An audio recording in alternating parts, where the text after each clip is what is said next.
তোমরা সবাই ভালো আছো? অনেকদিন হলো, গতকালকে স্কুল খুলেছে, তোমরা কেমন ছিলে? ভালো আছো তোমরা? ঠিক আছে, গরমের দিন তোমরা দুজন করে বসো, তাহলে গরমটা তোমাদের কম লাগবে। এখানে তো ইলেকট্রিসিটি নেই, তাই না?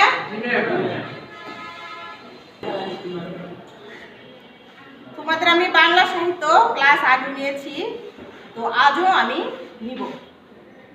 বডি তোমরা হাতে নাও।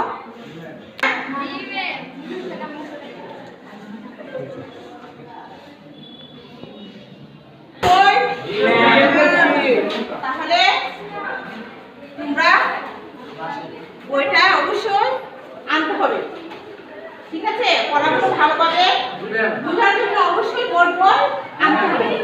সুন্দর নামে গল্প কবিতা রবীন্দ্রনাথ ঠাকুর লিখেছেন। এবার তোমাদের আমি শুভা গল্পটি আমি পড়াবো। শুভা গল্পটি কে লিখেছেন? রবীন্দ্রনাথ ঠাকুর। বিশ্বকবি রবীন্দ্রনাথ ঠাকুর সম্পর্কে আমরা এখন জানব। আমরা একটু বইটি সবাই আমরা খুলব। লেখক পরিচিতিটা আমরা অবশ্যই পড়ব। রবীন্দ্রনাথ ঠাকুর 25শে বৈশাখ 1268 সালে কলকাতার জোড়াসাঁকোর ঠাকুর পরিবারে জন্মগ্রহণ করেন। তাহলে আমরা লেখক পরিচিতি সবাই আমরা খাতায় লিখব। রবীন্দ্রনাথ ঠাকুর।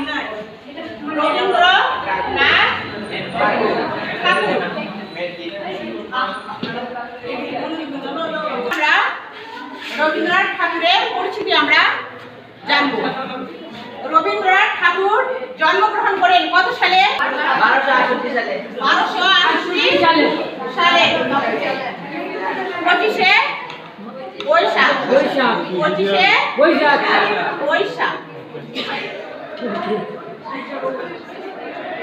কবি রবীন্দ্রনাথ ঠাকুর কত সালে মৃত্যুবরণ করেন? কত সালে মৃত্যুবরণ করেন? 1348 সালে 22শে মৃত্যুবরণ করেন। মাত্র 15 বছর বয়সে তার বনফুল কাব্য প্রকাশিত হয়। 1913 সালে রবীন্দ্রনাথ ঠাকুর বিশ্বকবি রবীন্দ্রনাথ ঠাকুর সম্পর্কে আমরা জেনেছি, তাই না? তুমি বলো তো সোনিয়া, কত সালে বিশ্বকবি রবীন্দ্রনাথ ঠাকুর জন্মগ্রহণ করেন? 1268 সালে জন্মগ্রহণ করেন। কত সালে? 1268। ধন্যবাদ তোমাকে, তুমি বসো। রবীন্দ্রনাথ ঠাকুর কত সালে মৃত্যুবরণ করেন? 1948 সালে 22শে শ্রাবণ। অনেক ধন্যবাদ তোমাকে, বসো।